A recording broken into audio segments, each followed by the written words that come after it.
மீசான் டிவியின் தமிழ் பேசும் உள்ளங்களை அன்போடு வரவேற்றுக் கொள்கிறோம். இன்றைய பதிவுல சசீந்திர ராஜபக்ஷ அதிரடியாக லஞ்ச ஊழல் ஆணைக்குழுவினரால் கைது செய்யப்பட்ட சம்பவம் குறித்தும் காரணம் குறித்தும் பேசலாம், கதைக்கலாம். முன்னாள் ராஜாங்க அமைச்சராக இருந்த சசீந்திர ராஜபக்ஷ அவங்க இன்று காலை அவருடைய வீட்டில் வச்சு லஞ்ச ஊழல் ஆணைக்குழுவினரால அதிரடியாக கைது செய்யப்பட்ட சம்பவம் பெரும் பேசுபொருளாக மாறி இருக்குது. எதற்கு கைது செஞ்சாங்க? மஹிந்த ராஜபக்ஷகிட்ட போகவும் முடியாது அப்படின்னு பல்வேறு விஷயங்கள் இருக்கின்ற போதும் இந்த சசீந்திர ராஜபக்ஷ எதனால கைது செய்யப்பட்டார் அப்படின்ற பல்வேறு விஷயங்கள் இப்போது பேசுபொருளாக மாறி இருக்குது. லஞ்ச ஊழல் ஆணைக்குழுவினரிடமிருந்து கிடைக்கப்பட்ட தகவல் என்ன அப்படின்னு பாத்தீங்கன்னா, மகாபலி காணியை கையகப்படுத்தி அதுல கட்டடம் கட்டி குடியிருந்த அப்படின்ற ஒரு குற்றச்சாட்டுல தான் இவர் இப்போது கைது செய்யப்பட்டதாக தெரிய வந்திருக்குது. இந்த விஷயம் எப்படி வெளியில் வந்தது அப்படின்னு கேட்டீங்கன்னா, அதுக்கு ஒரு சுவாரஸ்யமான கதை இருக்குது. அறகலையின் போது அரசியல்வாதிகளுடைய சொத்துக்கள் தீயூட்டப்பட்டது அப்படின்னு ஒரு காரணத்தை சொல்லி ரணில் விக்ரமசிங்க அவங்களுடைய ஆட்சியின் போது நட்டஈடு கொடுத்தாங்க இல்லையா? இந்த காலப்பகுதியில சசீந்திர ராஜபக்ஷ என்ன பண்ணிருக்கிறாரு, நாமளும் நட்டஈடு எடுக்கலாமே அப்படின்னு சொல்லி தேவையான ஆவணங்கள் எல்லாம் கொண்டு போய் சமர்ப்பிச்சு, எங்களுக்கு நட்டஈடு தாங்க, நாங்க மஹிந்த ராஜபக்ஷர்கள், எங்களுக்கு எதிரான பல்வேறு கொடுமைகள் நடந்திருக்குது, எங்கட வீடும் பத்தியாச்சு கட்டடமும் எரிஞ்சாச்சு அப்படின்னு கதையை அளந்திருக்கிறாரு. டாக்குமெண்ட்ஸை பக்காவாக செக் பண்ண நேரம் தான் தெரிய வந்தது, இந்த காணி அரச காணி, இதை கையகப்படுத்தி தான் கட்டடம் கட்டிருக்குது.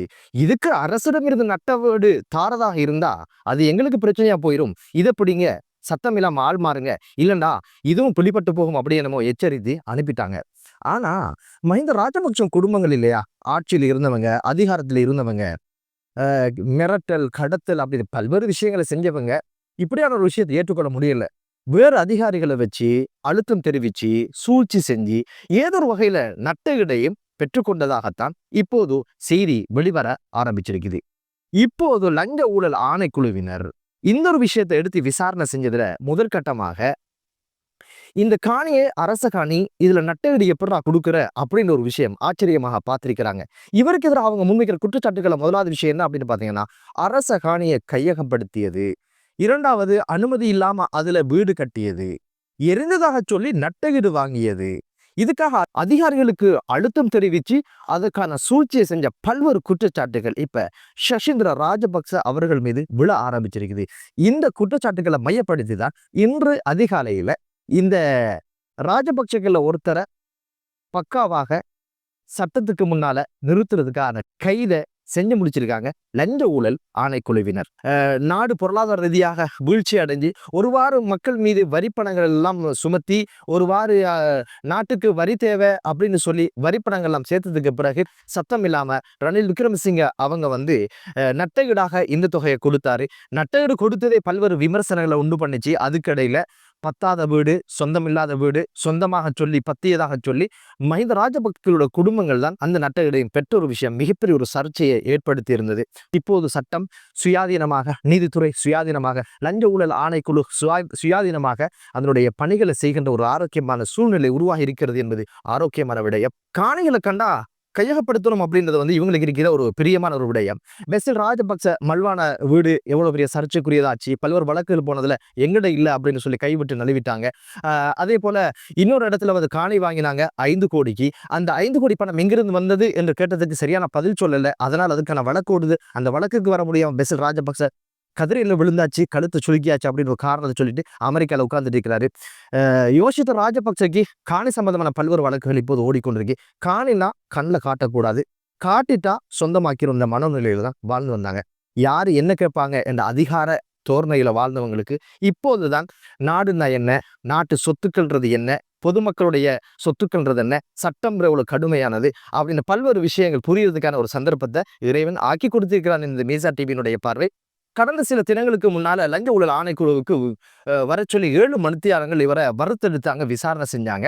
அது என்ன அப்படின்னு பாத்தீங்கன்னா, சீனா நாட்டுல இருந்து பாவனைக்கு பொருந்தாத உரங்களை இறக்குமதி செஞ்சதுல $6.9 மில்லியன் அமெரிக்க டாலர்ஸ் நாட்டுக்கு நட்டம் ஏற்பட்டது. இவர் விவசாய அமைச்சராக இருந்த காலகட்டத்தில் இந்த ஒரு நட்டம் நடந்தது. அது குறித்து வெளியில் வந்து அவர் கருத்து சொல்லும்போது சொன்னாரு, உள்ளதை உள்ளபடி சொல்லியிருக்கிறேன். லஞ்ச ஊழல் ஆணைக்குழு திறமையாக வேலை செய்யறாங்க, சந்தோஷமாக இருக்குது. இதுக்கு பின்னால என்ன நடந்த ஒரு விஷயம் உண்மையை நான் சொல்லியிருக்கிறேன். இது நான் குற்றவாளி இல்லைன்னு பல்வேறு கைவாறு அடிக்க ஆரம்பிச்சாரு. எனவே நியாயமாகவும் நீதியாகவும் லஞ்ச ஊழல் ஆணைக்குழு நடக்கிறாங்க என்பதற்கு இந்த கைது சான்றாக அமைஞ்சிருக்குது. எனவே அந்த விசாரணையும் வருமாக இருந்தால் நிச்சயமாக சசீந்திர ராஜபக்சேக்கு எதிரான சட்ட நடவடிக்கைகள் மேலும் வலுப்பெறும்.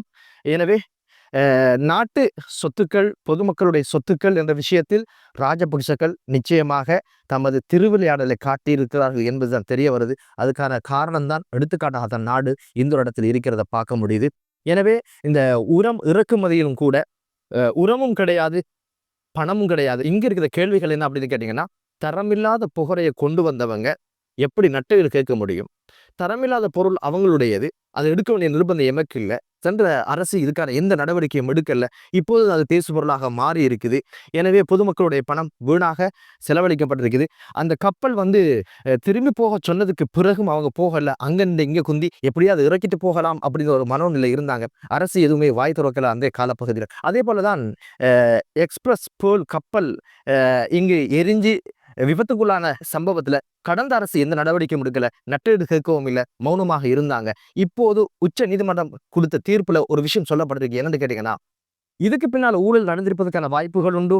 லஞ்ச ஊழல் ஆணைக்குழுவினர் இந்த ஒரு விஷயத்தை விசாரிக்கணும். காரணம் என்னடா, சம்பந்தம் இல்லாம வந்த கப்பல் பல நாள் இங்கே தரித்திருந்தது, எரிஞ்சதுக்கு பின்னாலும் சேதங்கள் ஏற்பட்டது, நட்டஈடு கேட்கல. எனவே இதற்கு ஈடாக ஏதாவது லஞ்சங்கள் பெறப்பட்டிருக்கலாம் என்ற கோணத்துல இப்போது லஞ்ச ஊழல் ஆணைக்குழுவுக்கு இதை விசாரிக்கும்படி சொல்லியிருக்கிறாங்க. பல்வேறு விடயங்கள் இப்போது விசாரணைக்கு உட்படுத்தப்பட்டிருக்கிறது. பொறுத்திருந்து பார்க்கலாம் இவர் விஷயத்தில் அடுத்த நகர்வுகள் எப்படி அமைய போகிறது. எனவே மஹிந்த ராஜபக்சர்கள் குடும்பங்கள்லேருந்து முதல் விக்கெட் விழுந்திருக்குது. பொறுத்திருந்து பார்க்கலாம். ஹெக்ட்ரிக்காக மாறுமா, அல்லது தடுத்து ஆடுகின்றவர்கள் யாரும் இருப்பார்களா, அல்லது அனைவரும் கூண்டோடு ஜெயிலுக்கு போகின்ற மாதிரி பல்வேறு விஷயங்கள் நடந்து முடியுமா? பொறுத்திருந்து பார்க்கலாம். எனவே ஊழலுக்கு எதிரான இந்த லஞ்ச ஊழல் ஆணைக்குழுவினுடைய நகர்வுகள் வாழ்த்துத்தக்கது, வரவேற்கத்தக்கது. இது தொடர்ச்சியாக முன்னெடுக்கும் பட்சத்தில் நிச்சயமாக நாடு வடம் பெறுவதற்கான வாய்ப்புகள் உண்டு. எனவே இது போன்ற ஊழல் விடயங்களில் அரசியல் பலத்தை கொண்டு இது போன்ற எளி செயல்கள் செய்கின்றவர்களுக்கு தகுந்த பாடமாக இது இருக்கட்டும் என்று கூறி மற்றொரு காணொலியிலே உங்கள் அனைவரையும் சந்திக்கும் வரை விடைபெறுகிறேன். நன்றி.